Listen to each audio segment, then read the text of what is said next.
Hey, what's up guys? Tyler here with Secure Team. I apologize for not posting a video in the past week or two. The virus, which I'm sure you all know the name of, I won't say here because it could probably hurt my channel. It hit very, very close to home, and so that is why I have not posted videos. All of my attention has been to my family, so I want you to know new videos are coming, and I hope that you enjoy this throwback video from the thousands of videos I have posted on this channel almost over a decade. So stay tuned, enjoy this clip, and I will see you guys back here in just a day or two. So one of the biggest gripes that I hear from skeptics and from your normal average everyday researchers is that when it comes to UFOs, if they exist and if we are being visited by off-world entities flying in off-world vehicles, then why is there such a scarcity of up-close, HD, high-resolution video and photographic footage? And we've tackled this many times before, and it's a simple fact that a large majority of the UFOs that are captured today are filmed with handheld potatoes. And of course, I'm talking about cell phones that, even with today's technology, are simply not good enough to capture these craft that are many times miles away, and in instances where they're seen at night, even worse. And so the hard, simple truth is that most of your average everyday people are not out there walking around carrying high-powered, high-res DSLRs. They just aren't, but maybe one day they will. But that's not to say there isn't a mountain of evidence that UFOs have been here and are still here to this day. And so one of the favorite areas of this phenomenon that I love to jam right down a hater or a skeptic's throat is the indisputable proof that has come at the hands of a very old and very simple technological achievement that we know as radar. And so today, we're going to talk about my personal 5 favorite cases wherein which these mysterious unidentified vehicles have not only been witnessed by civilians on the ground and pilots flying in their jets, but by the very radar systems that they were carrying. So without further ado, here are my top 5 mysterious UFO incidents that have been confirmed by radar.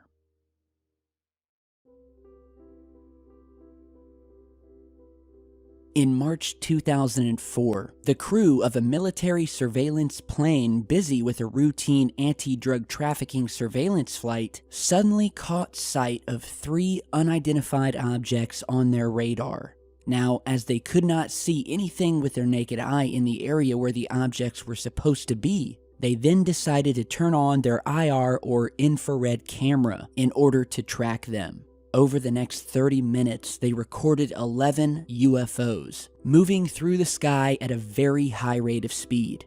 One of the objects also seemed to divide or separate into 2 more objects. And so through the plane's dome-mounted radar system, and after some time chasing these objects, there became a few tense moments when the radar confirmed that the objects had surrounded them.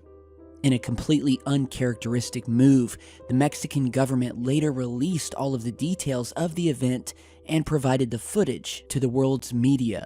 Skeptics and debunkers later attempted to dismiss the sighting as nothing more than an oil platform burning off flares. However, the Mexican military stated that the elevation of the lights was clocked at a higher altitude than their planes. Not to mention, the Mexican Air Force stated that they were chasing something and were being chased and surrounded themselves.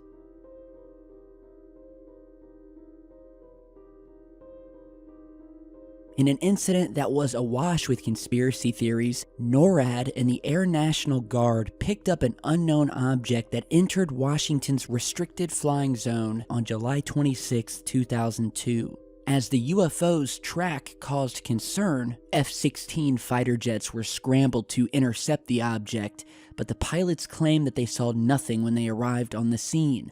The object also disappeared from radar. At the same time, in Maryland, several witnesses saw a fast-moving bright blue light in the sky. The witnesses also said that they saw jets pursuing it at high speed. According to NORAD, that was all that transpired, and they view the matter as closed. But according to the witnesses, more than 2 jets were in the air, which indicated that the scramble was unique, One dipped its wings on approach as if to communicate with the unknown object. And they also claim that the jets trailed the UFO, but the object flew too fast for the jets to keep up. The event was later featured on Fox News as well as the Washington Post.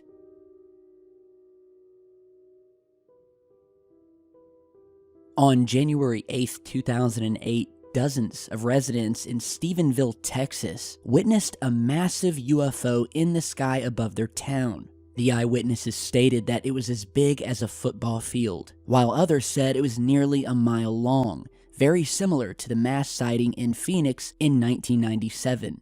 Several witnesses claimed that the object moved extremely fast, one of which, who was a private pilot, believed that military aircraft chased the object and that it had turned around and traveled back to the direction where it originally appeared, as if they had spotted the F-16s in pursuit. The story was covered by CNN's Larry King in the days after the event. After almost 2 weeks after denying any aircraft were operational in the area, the U.S. Air Force did a complete 180 and now claimed that they were conducting, quote, training flights in the area. That might have been the end of the rumors had it not been for the very detailed radar report obtained from the FAA, which clearly showed a very large object in the sky tailed by the jets at the exact time that the witnesses claimed they were seeing the unidentified craft.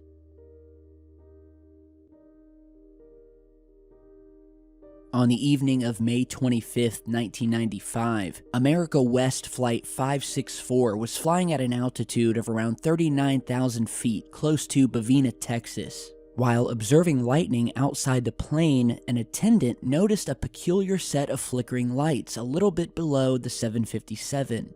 The first officer was alerted to the phenomena, and he immediately saw the lights, which he described as 8 bright blue strobes. As the rest of the flight crew watched the flashing UFOs, they could discern the object as being cigar-shaped, and the pilots estimated it to be between 300 and 400 feet long.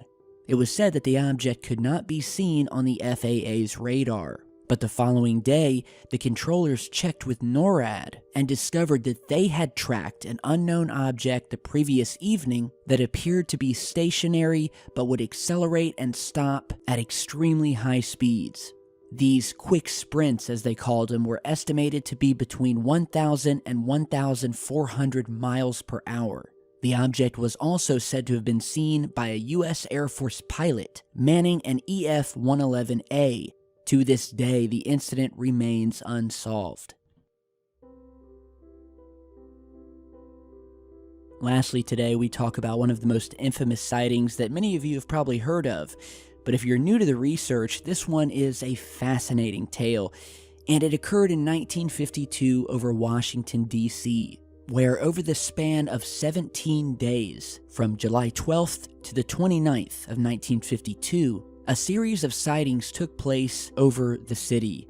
One of the most publicized events took place on the 19th. On that evening, an air traffic controller at Washington National Airport detected 7 unidentified objects on his radar screen. His superior immediately verified that the instrumentation wasn't faulty, and moments later, a controller at another facility also confirmed the objects, with multiple controllers stating to have witnessed bright orange lights as well as disc-shaped craft. At this point, the radar scope lit up with even more objects, and the controllers phoned Andrews Air Force Base. Fighter jets were then scrambled, and the objects were tracked by the Air Force. It was later stated that the Air Force radar readings were caused by a, quote, temperature inversion.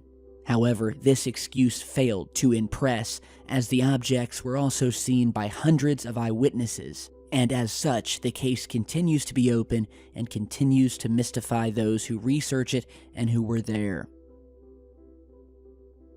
So these were just 5 of my personal favorite UFO sightings that were confirmed by solid radar data. And you can find many more cases just like this. And I think it goes to illustrate a very important point, which is that the UFO phenomenon has not only been evidenced through film footage and photographs, or even personal eyewitnesses who were there and have seen these things with their very own eyes. But as we have gotten more technologically advanced, that very technology has thrown a wrench into the government's well-oiled cover-up machine, having also captured these UFOs in the form of radar data, infrared footage, and sonar. So with that, I want you all, especially if you're a skeptic, to continue to keep an open mind and to really ask yourself, do you truly believe that all of these hundreds of thousands of UFO sightings, abduction reports, and whistleblower testimony has been nothing more than a misidentification that could be chalked up to weather balloons or swamp gas? If so, I'd ask that you follow the channel and maybe go back and start at the beginning and go through all the videos we've posted, and then ask yourself the same question. And so on that note, I want to thank you guys for stopping by today. Be sure to share, like, and subscribe on your way out. Stop by and grab a Secure Team shirt if you want. Support the team we all love, and I will see you back with much more in just a bit. Stay safe, guys.